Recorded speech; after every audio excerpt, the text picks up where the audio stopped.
ఈ రోజున ఈ రాశి జాతకులు ఒక వ్యక్తి హఠాత్తుగా కాల్ చేస్తారు. కాల్ చేసి ఏం చెప్పబోతున్నారో తెలిస్తే గనక మీరు అకస్మాత్తుగా షాక్ అయిపోతారు, ఆశ్చర్యపోతారు.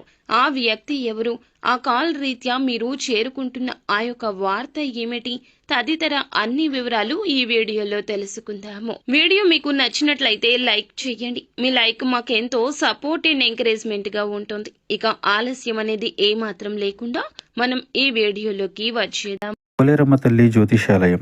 మీరు ఎక్కడెక్కడో జ్యోతిష్యం చెప్పించుకొని నిరాశ చెంది ఉన్నారా? అయితే ఒకే ఒక్కసారి గురువు గారికి ఫోన్ కాల్ చేయండి. దూర ప్రాంతాల్లో ఉన్న వారికి ఒకే ఒక్క ఫోన్ ద్వారా వెంటనే పరిష్కారం చెప్పబడును. మీ ముఖము, ఫోటో, చేయి, పేరు, వయస్సు, గోత్రం వాట్సాప్ చేయండి. ప్రేమ, పెళ్లి, ఉద్యోగం, రాజకీయం, విదేశీ ప్రయాణం, ధనం నిలకడ లేకపోవడం, భార్యాభర్తల మధ్య గొడవలు, ఆస్తి తగాదాలు, అప్పుల బాధలు, స్త్రీ పురుషులకు పర్సనల్ గా ఎలాంటి సమస్యలున్నా పరిష్కారం చూపబడును. గురూజీ రామరాజు గారు. Phone number 9701875831. ఈ రోజున మీరు ఏ పని చేసినా కాస్తంత నెమ్మదిగా సాగబోతుంది. తెలియకుండానే ఒక సమస్యలో మాత్రం ఖచ్చితంగా చిక్కుకుంటారు. జాగ్రత్తలు తప్పక తీసుకోండి. తెలిసి కానీ తెలియక కానీ ఏదో ఒక తప్పు మీరు చేసి ఉంటారు. ఇతరులతో మాట్లాడేటప్పుడు జాగ్రత్త వహించండి. ఉన్నది ఉన్నట్లు మాట్లాడడం వల్ల మీకు శత్రువులు అధికంగా తయారవుతారు. అయితే మీకు ఒక ఫోన్ కాల్ వల్ల అనుకునే విధంగా ఇబ్బందులు అయితే రాబోతున్నాయి. కోపంలో మీరు ఏదో విషయంలో మాట జారి ఉండవచ్చు. దాన్ని పట్టుకుని మీపై ఇతర వ్యక్తులు కక్ష సాధించబోతున్నారు. మీకైతే ఖచ్చితంగా నిందలు రాబోతున్నాయి. నమ్మినా నమ్మకపోయినా ఇదే వాస్తవము. ఏదైనా విషయం గురించి నిజాలు తెలుసుకుని మీరు మాట్లాడే ప్రయత్నం చేయండి. ఎక్కువ మటుకైతే మీరు మాట్లాడకుండా సైలెంట్ గా ఉండడమే మేలు. అయితే ఖచ్చితంగా ఈ రోజున ఈ ఫోన్ కాల్ అయితే వస్తుంది.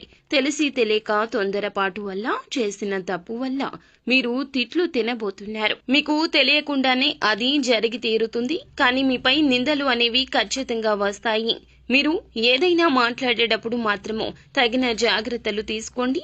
1-2 సార్లు చుట్టుపక్కల ఉన్న వాళ్లే మీకు శత్రువులు అనే విషయం మీద ధ్యాస ఉంచండి. ఏదో విషయంలో మీరు కోపంలో ఏదో ఒక మాట తూలి ఉండవచ్చు, జార విడిచి ఉండవచ్చు. దాన్ని పట్టుకుని మీ పైన వారు ఖచ్చితంగా కక్ష సాధించే ప్రయత్నం చేస్తారు. మీరు వెక్కి ఏడుస్తారు, నిందల పాలు కాబోతున్నారు. ఏదైనా విషయం గురించి నిజం తెలుసుకుని మాట్లాడడం చాలా వివేకము. అయితే ఒక ఫోన్ కాల్ రూపంలో మీకు మాత్రము తిట్లు అయితే కలగబోతున్నాయి. దీన్ని ఎవ్వరూ తప్పించలేరు. మీరు చెయ్యని తప్పుకు మాత్రం అబాసు పాలవుతారు. మీకు ఈ యొక్క మాసంలో ఈ రోజున ఇలా మిశ్రమంగా ఉంటుంది. ఏ పని చేసినా నెమ్మదిగానే పూర్తవుతుంది. తొందరపాటు నిర్ణయాలు అస్సలు మీకు మంచిది కాదు. అలాగే కుటుంబంలో ప్రేమలు పెరగబోతున్నాయి. పాత ఆరోగ్య సమస్యలు తీరిపోయే అవకాశం ఉంది. కుటుంబంలో ఉన్న ఆరోగ్య సమస్యలు కొంతమేర తగ్గుముఖం పట్టే అవకాశం ఉంది. ఈ యొక్క కుంభరాశి వారు వీరికి శత్రువులు అధికంగా ఉంటారు. వీరు ఏ పని చేసినా కానీ ఈ యొక్క రోజున నెమ్మదిగానే సాగుతుందని ఒకటికి పలుమార్లు చెప్తున్నాం. కావున ఏ పెట్టుబడి పెట్టవద్దు. ఏ నూతన నిర్ణయం, ఏ నూతన కార్యక్రమం కోసం తీసుకోవద్దు. ఇబ్బందులు అనేవి మీకు చెప్పి రావండి. కావున జాగ్రత్త వహించడం మీ వంతవుతుంది. మీకు మాత్రం ఈ రోజు ఇలా ఒక ఫోన్ కాల్ వల్ల మాత్రం పక్కాగా తిట్లు వినబోతున్నారు, ఆబాసు పాలు కాబోతున్నారు. తెలిసి తెలియని నిర్ణయాలు తీసుకోవద్దు. పనుల్లో ఆటంకాలు వచ్చే అవకాశం ఉంది. ఆలోచించి నిర్ణయం తీసుకోండి. పనులు వాయిదా వేసుకోకండి.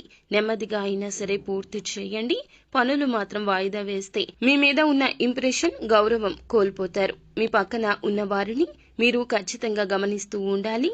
పనులలో ఇబ్బందులు అయితే రాబోతున్నాయి. కావున మీరు తప్పక కొన్ని జాగ్రత్తలు పాటించండి. నిత్యం శివారాధన చేసుకోండి. ఏ పని మొదలు పెట్టబోతున్నా కూడాను, అంటే ఇంటి నుండి బయటకు వెళ్ళేటప్పుడు ఖచ్చితంగా పరమశివుని ఫోటో ముంగిట ఆవు నేతి దీపం వెలిగించుకుని ఇంటి నుండి బయటకు వెళ్ళండి. అంతా మంచి జరుగుతుంది. శుభం భూయాత్.